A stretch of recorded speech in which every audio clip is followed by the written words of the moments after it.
Bom dia, gente! O nosso trabalho é sobre a vasopressina e eu vou falar um pouco sobre a sua apresentação, vias de administração e o mecanismo de ação. A vasopressina, ela se apresenta por uma solução injetável contendo 20 unidades por ml e na ampola existente 1 ml. As suas vias de administração são intramuscular, subcutânea e endovenosa.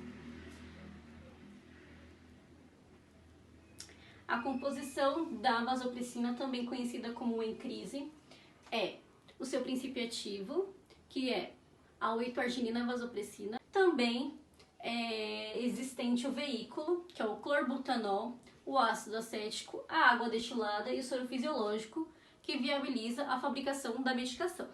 A ação da vasopressina. A vasopressina, ela tem uma ação muito importante no nosso organismo. São duas essenciais, que são a ação vasopressora e a ação antidiurética. A ação vasopressora, ela faz com vasoconstrição em toda a musculatura lisa dos vasos, hepatócitos, rins, entre outros. Vou mostrar para vocês um quadro mais explicativo onde a vasopressina ela é ativada. A vasopressina ela é ativada em dois momentos, quando há aumento da osmolaridade e quando há diminuição da volemia. Quando há aumento da osmolaridade, os osmoreceptores eles são ativados, que ativam o hormônio antidiurético, o ADH. O hormônio antidiurético sendo ativado, ele retém líquido nos túbulos renais, fazendo com que a osmolaridade diminua. Também ele atua na angiotensina, levando a uma sensação de sede. Quando o indivíduo ingere água, faz com que a osmolaridade diminua. Quando há diminuição da volemia, os baroreceptores, que são os receptores de pressão, eles ativam o hormônio antidiurético para que faça uma antidiurese, aumentando a volemia devido à sua retenção de água e de sódio. Também é ativada a angiotensina, que leva a sensação de sede. Quando esse indivíduo ingere água, ele vai fazer com que sua volemia aumente, levando à aquisição de água. Então, esses são os dois mecanismos utilizados pela vasopressina. A vasopressina é indicada para prevenção e tratamento de distensão abdominal pós-operatória. Ela é indicada para radiografias abdominais, por conta da interferência de sombras gasosas, para evitar essas interferências. É indicada em diabetes insípidos, que é a secreção inadequada do hormônio vasopressina, na hemorragia gastrointestinal, na parada cardiorrespiratória, no tratamento de arritmias, no choque séptico. E é um medicamento que ele tem ação antidiurética e ação pressora também. A ação antidiurética ocorre através da estimulação da reabsorção de água pelos rins. E o efeito pressor ocorre através da contração do músculo gastrointestinal e de toda a parte do sistema vascular, de veias e artérias.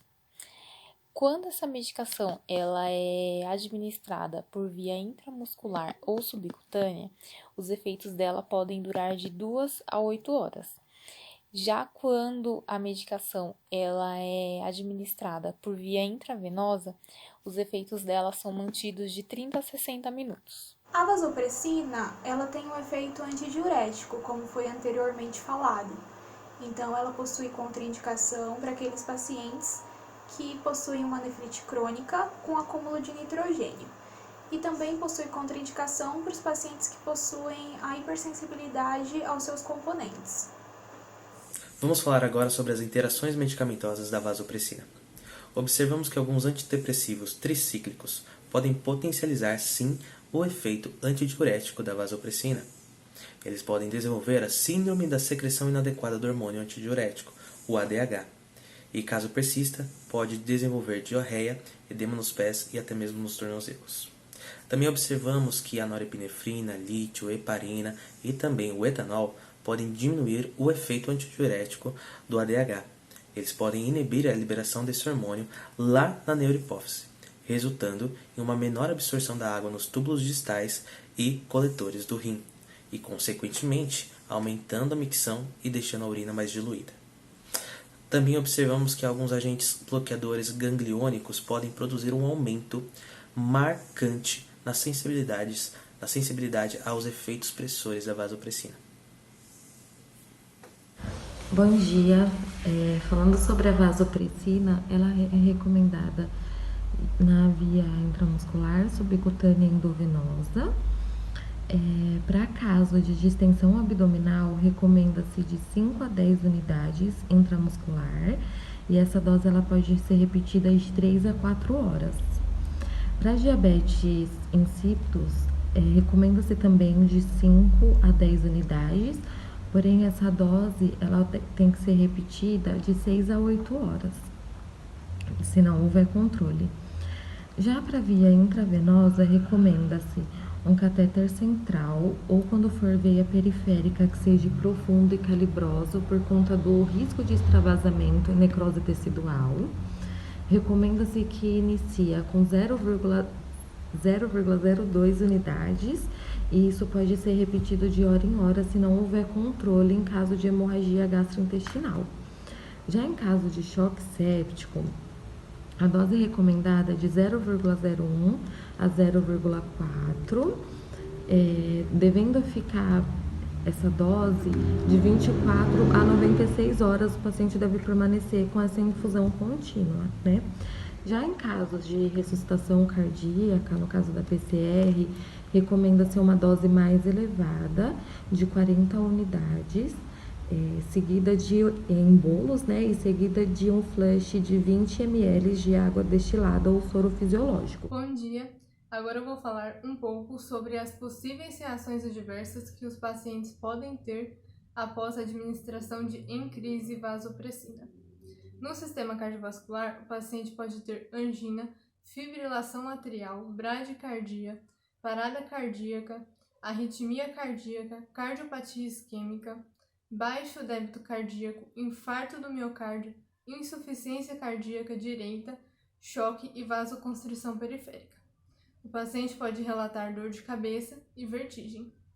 Pode ocorrer reações dermatológicas como palidez perioral, gangrena da pele ou de outros tecidos, que é a morte celular dos tecidos causada pela falta de suprimento sanguíneo, lesão cutânea isquêmica e urticária. No sistema endócrino e metabólico pode ocorrer hiponatremia, choque hipovolêmico, intoxicação por água, que é uma condição que ocorre devido ao consumo excessivo de água, prejudicando o equilíbrio eletrolítico. No sistema gastrointestinal, o paciente pode ter câimbras abdominais, flatulência, isquemia mesentérica, náuseas e vômito. No sistema hematológico, pode ocorrer diminuição da contagem de plaquetas e hemorragia intratável. O paciente pode ter também o aumento da bilirrubina sérica e uma anafilaxia. No sistema neuromuscular e esquelético, o paciente pode apresentar tremores e ele também pode ter uma insuficiência renal. E no sistema respiratório pode ocorrer broncoconstrição. As reações alérgicas locais ou sistêmicas podem ocorrer de acordo com a sensibilidade individual. Agora eu vou falar sobre a superdose da encrise. Os sintomas da superdose são hiperidrose, que é uma transpiração anormalmente excessiva que envolve extremidades, axilas e rosto. Hipernatremia, palidez, cólicas abdominais e náusea. A hiperidrose pode ser tratada com restrição de água e a retirada temporária da vasopressina, até que ocorra poliúria. A intoxicação hídrica severa pode exigir diurese osmótica com manitol, dextrose hipertônica ou ureia, sozinha ou associada à furosemida.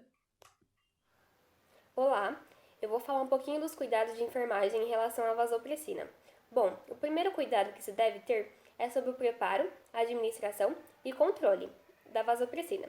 Deve-se estabelecer critérios de diluição das drogas por meio de protocolos institucionais, observar o aspecto da solução antes e durante a administração, administrar as drogas com a bomba de infusão, calcular a dosagem da droga, controlar a velocidade de infusão, manter o peso do paciente atualizado, ter atenção aos sinais de desidratação antes de iniciar a infusão da droga.